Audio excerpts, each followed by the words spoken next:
बार गहना वशिष्ठ अपने गाने की शूटिंग के लिए नागपुर आई थी। गाने का टाइटल है जिस दिन से। इस गाने के डायरेक्टर आर.डी. शर्मा है।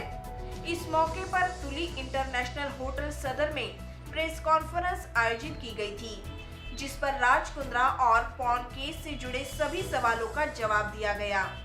बता दें, राज कुंद्रा पॉर्न केस मामले में गहना वशिष्ठ का नाम सामने आया था। आइए जानते हैं हमारे संवाददाता अजीज शाह की एक खास रिपोर्ट। हेलो गाइस, आज हम तुली इंटरनेशनल सदर में मौजूद है। हमारे साथ गहना मैडम जी है। गहना मैडम का आज लॉन्चिंग है एल्बम का, तो इस बारे में हम जानेंगे। मैडम बताइए आप। हे गाइस, मैं नागपुर आई हुई हूँ, आज ही आई हुई हूँ एक गाने के शूट के लिए और गाने का टाइटल है जिस दिन से। इस गाने के डायरेक्टर हैं आर.डी. शर्मा और यहाँ पे टॉप से बॉटम सारे के सारे लोग नागपुर के हैं और हम सब मिलकर एक कोशिश कर रहे हैं कि नागपुर के टैलेंट को सामने लाया जाए, क्योंकि नागपुर में वाकई बहुत टैलेंट है। आप मेरा मेकअप देखिए, आप मेरे हेयर देखिए, आप मेरी ड्रेस देखिए, सब कुछ नागपुर के लोकल आर्टिस्ट ने किया है। एंड बिलीव मी, उनका जो वर्क का जो क्वालिटी है वो एनी डे बॉम्बे के बहुत सारे बड़े बड़े टेक्नीशियन से बेटर है। तो नागपुर में जब इतना सारा टैलेंट है तो उन्हें पूरा हक है कि वो बाहर निकले। हम कोशिश कर रहे हैं और हम चाहते हैं कि मीडिया भी हमें सपोर्ट करे। मैडम, आपका वंदना तिवारी जो नाम है, अभी एक दूसरा नाम कहना, तो दो नाम है आपके, तो और एक आप पे एक एलिगेशन भी लगा है, उस बारे में थोड़ा बताइए। देखिए, मेरे माता पिता ने बहुत ही खूबसूरत मेरा नाम रखा था, वंदना तिवारी, और मेरा नाम आज भी ऑन पेपर, डॉक्यूमेंट्स, डिग्री सब पे वंदना तिवारी ही है। लेकिन जब मैं फिल्म इंडस्ट्री में आई सो दे वर एक्सपेक्टिंग कि थोड़ा सा ग्लैमरस नाम हो, थोड़ा सा फिल्मी नाम हो। सो मैं एक प्रोडक्शन हाउस में गई थी, रश्मि शर्मा टेलीफिल्म्स। वहाँ पे मुझे पवन सर ने, जो ओनर हैं, उन्होंने कहा, बाबा why don't you keep something very classy and glamorous. मैं घर आई, मैंने संजय जुमानी को कांटेक्ट किया। उन्होंने मुझसे कहा कि आपका नाम जी या एस से होना चाहिए और आप बहुत जल्दी फेमस हो जाएंगे। मैंने मेरा नाम गहना रखा और मेरी मम्मा का गोत्र है वशिष्ठ, तो मैंने मेरी मम्मा का गोत्र रखा और देख लीजिए मैं फेमस हो गई हूँ। मैडम, जिन लोगों ने आप पे एलिगेशंस लगाए, उन लोगों का मुझे क्या, किस वजह से आप पे इतना आरोप लगा है, इस बारे में थोड़ा कहना चाहूँगी। देखो, जब आदमी बड़ा होता है ना तो कुत्ते भौंकते हैं। आदमी का काम होता है आगे बढ़ना। हाथी चलता रहता है, लोग चिल्लाते रहते हैं। मैं पहले भी काम कर रही थी, मैं आज भी काम कर रही हूँ। पहले मेरे पास 70 लोगों का स्टाफ था। मैं कोशिश कर रही हूँ कि आगे आने वालों में मेरे पास 700 लोगों का स्टाफ हो, 7000 हो। यार, ऊपर वाले ने चाहा तो शायद 7 लाख लोग भी मेरे लिए काम करेंगे। बट आज मेरी जो हिम्मत है पहले से बहुत ज़्यादा बुलंद है, मैं पहले से बहुत ज़्यादा स्ट्रॉन्ग हूँ और मुझे यकीन है कि मैं पहले से कहीं ज़्यादा बेटर करूँगी। एक कहावत है, हीरे को जितना करो ना, जितनी कठोर बनाओ, जितना उसको मारपीट करो, वो उतना चमकता है। गहना भी वैसी ही है। मेरे एल्बम का नाम है जिस दिन से और ये हम लोग जी म्यूज़िक के लिए बना रहे हैं। वी आर वेरी एक्साइटेड, हम सब बहुत ज़्यादा एक्साइटेड हैं कि ये गाना बहुत हिट होगा। कि हकीकत कुछ और है, जो लोगों के सामने बात आई हैं, क्योंकि सिर्फ बातें आई हैं, किसी के सामने कोई प्रूफ नहीं आया है। जैसे लोग कह रहे हैं कि पॉर्न का मैटर है, मुझे नहीं लगता किसी ने भी एक भी ऐसी कोई फिल्म देखी है जो राज ने या मैंने बनाई है जो एक्चुअली पॉर्न कहलाती है। क्योंकि यहाँ सिर्फ बातें चल रही हैं। किसी ने कह दिया 50 वीडियो मिले, किसी ने कहा 80 वीडियो मिले। कहने को तो आप 8000 वीडियोस भी कह सकते हैं, किसी के पास कोई प्रूफ नहीं है। दूसरी चीज़, अगर कोई भी प्रोडक्ट आप गूगल के लिए बना रहे हो तो वो गूगल से कभी भी नहीं हटता है। सो इफ़ आई से कि इस हीरोइन ने इस प्रोडक्ट पे काम किया है, इस प्रोजेक्ट पे काम किया है, तो वो गूगल पे रहेगा। उनके साथ में 3 फिल्मों में आपने हाँ, काम किया। बिल्कुल, हाँ। तो और काफी चर्चित भी हो आप, उसको उस विषय को लेके भी आप काफी चर्चित हो, क्या बताओ? उनकी मैंने 3 फिल्म की हैं। एक का नाम है प्रॉमिस, एक का नाम है 1+1 और एक फिल्म का नाम है एल लग गया, जिसमें से एक फिल्म की मैं ही प्रोड्यूसर, मैं ही डायरेक्टर थी। और वो तीनों ही फिल्में आपको कहीं भी किसी भी लड़की का, मैं हालांकि मैं ही उसमें लीड हूँ, आपको किसी भी एक भी सीन में कोई भी प्राइवेट पार्ट नहीं दिखेगा। तो आप उसे पॉर्न तो वैसे भी नहीं कह सकते।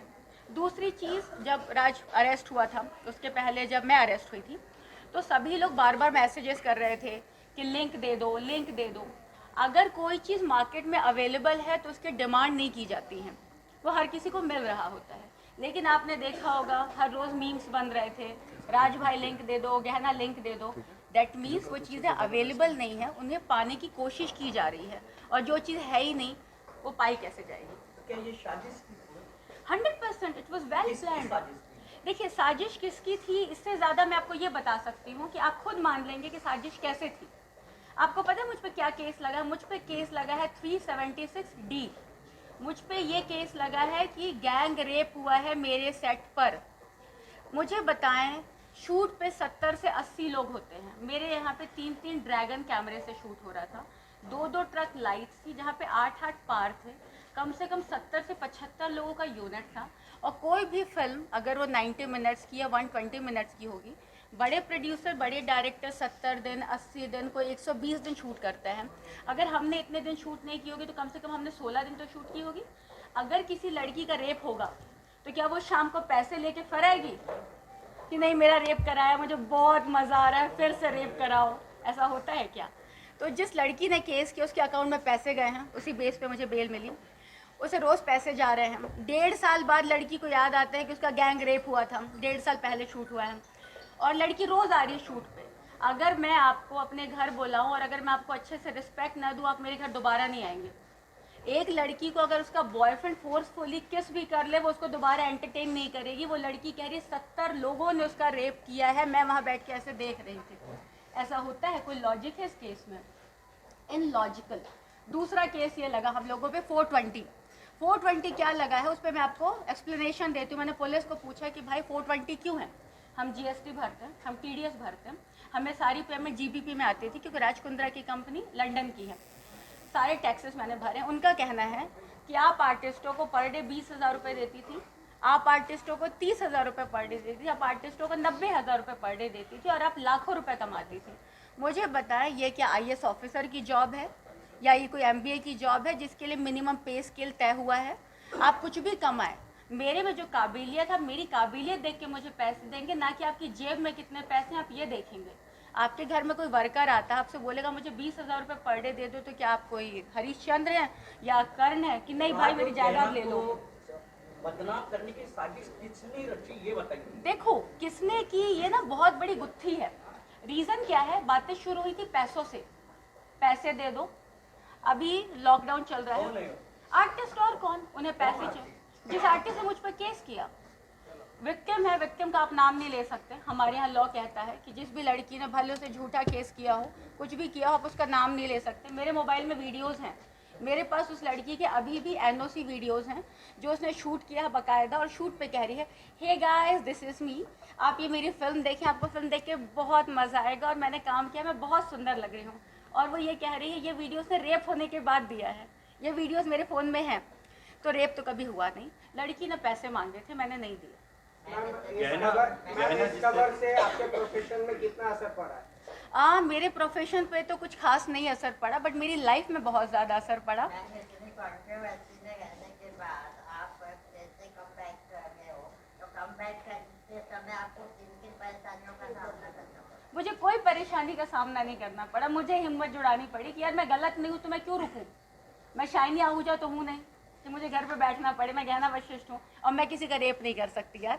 A woman can not rape a woman, ठीक है। मेरे ना तो मेरे में कैपेसिटी और ना हो सकता है, तो मैं क्यों बैठूँ, और मुझे बैठना भी नहीं चाहिए। और ये मेरा प्रॉपर कमबैक है और अब मैं रुकने वाली नहीं हूँ। अब बहुत जल्दी मेरा एक बहुत बड़ा रियलिटी शो देखने वाले हैं, बहुत बड़ा प्रोडक्शन हाउस है, आई मीन इट। उसकी जो एंकर है वो बहुत बड़ी स्टार है, और अब देखना, अब तो मेरे अंदर जितना मैंने झेला है ना, मुझसे ज़्यादा दुनिया को दिखाने वाली हूँ। तो आपका एल्बम आ रहा है, हाँ, जो बना रहे हो आप, तो वो क्या इंडियन कल्चर पे आधारित है या कैसी है? यानी वो भी कंट्रोवर्शियल में नहीं आना चाहिए, कैसी है? देखिए मैं इसमें कहूँगी, देखिए किसी भी चीज़ की ना कोई परिभाषा नहीं होती है कि इंडियन कल्चर की ये परिभाषा है। ये हम सब मिले हुए हैं ना, हम सब इंडियन हैं। आप ये कपड़े पहनते हैं, उन्होंने वो पहना, कोई सूट पहना है। बस बात यहाँ पे है, अगर वल्गरिटी की हम बात करें तो हम कोई वल्गर शूट नहीं कर रहे हैं। हम बहुत ही डिसेंट, बहुत ही नीट एंड क्लीन एक अच्छी सी रोमांटिक लव स्टोरी शूट कर रहे हैं। अगर आपके हिसाब से इंडियन कल्चर संजय लीला भंसाली की फिल्म है, तो संजय लीला भंसाली की फिल्म हम नहीं कर रहे हैं हम, लेकिन करण जौहर और यशराज जैसी कोशिश कर रहे हैं, शायद कुछ वैसा हो जाए। किस नए प्रोजेक्ट को लेकर ये पत्र परिषद का आयोजन किया गया, उसके बारे में जरा बताएं। हम लोग अभी एक म्यूज़िक वीडियो शूट कर रहे हैं जिसका नाम जिस दिन से है। एंड मोस्टली ये सॉन्ग हम लोग जी म्यूज़िक कंपनी को देंगे। बहुत ही ब्यूटीफुल सॉन्ग है। और जैसे अभी मीडिया वाले पूछ रहे थे कि इसमें नया क्या है, तो हम इस नए हीरो को लेकर आ रहे हैं। हमारे पास ये नया प्रोडक्ट है, ठीक है, जिसे हम लॉन्च कर रहे हैं।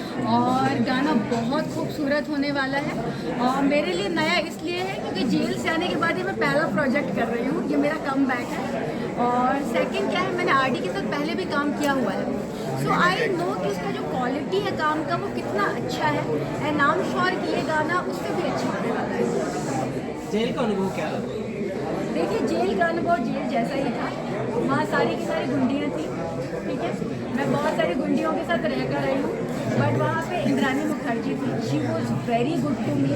वो मेरा बहुत ख्याल रखती थी। उनके जो भी केसेस हैं उन्हें अगर मैं इग्नोर कर दूँ तो उन्होंने मुझे एक्चुअली डॉटर की तरह ट्रीट किया, और मुझ पर उन्होंने ऐसा कुछ काटने कूटने वाला ट्राई नहीं किया। और वहाँ पे जो बाकी लोग थे, जब मैं जेल पहुँची तो सब ने न्यूज़पेपर पे इतना पढ़ लिया था कि मैं कौन मेकर हूँ, इंडिया में हम लोग कौन बना रहे हैं। इतना कुछ मार्केट में इतना फैल चुका था कि जो फॉरेनर्स वहाँ पे थी, जितनी भी नीग्रोस थी, जितनी भी थी, वो सब रेडी बैठी थी कि मैं उन्हें लॉन्च करने वाली हूँ। तो मैं जब भी किसी से मिलती, हर लड़की मुझसे आके कहती, मैम प्लीज़ आप हमें लॉन्च कर दो, प्लीज़ आप हमें लॉन्च कर दो। तो मैंने कहा भाई, मैंने कोई फ़ोन नहीं बनाई है। डर लगता है जेल के नाम से? एक्चुअली डर लगता है, क्योंकि पता क्या होता है, जब आपने गलत किया हो ना तो मेंटली प्रिपेयर होते हैं। अगर आप चोरी करते हैं ना तो आपको पता होता है एक ना एक दिन आपको उसकी सज़ा मिलेगी। हमने कर्मा देखा है, जैसी करनी वैसी करनी। तो मैंने ऐसा कोई काम नहीं किया था। मेरे सेट में कभी किसी लड़की का रेप नहीं हुआ था। हमने कभी पॉर्न नहीं बनाई। मैं बीइंग अ फीमेल किसी लड़की को न्यूड देखना मेरा कोई इंटरेस्ट नहीं। तो मुझे किसी को भी मैनिपुलेट करने की ज़रूरत नहीं थी। और पूरी दुनिया जानती है कि पैकअप बाद में होता है, 11 बजे पहले फेंकना पड़ेगा। तो मेरे लिए बहुत ही ज़्यादा पेनफुल था और मैं एक अलग ही दुनिया देख कर आई हूँ। Hey guys, it's me Gehana Vashisht. आप देखते रहिए XNN channel with Ajit Shah. Like करिए, सब्सक्राइब करिए, कमेंट करिए और जितना हो सके इस चैनल को वायरल कर दीजिए। Thank you.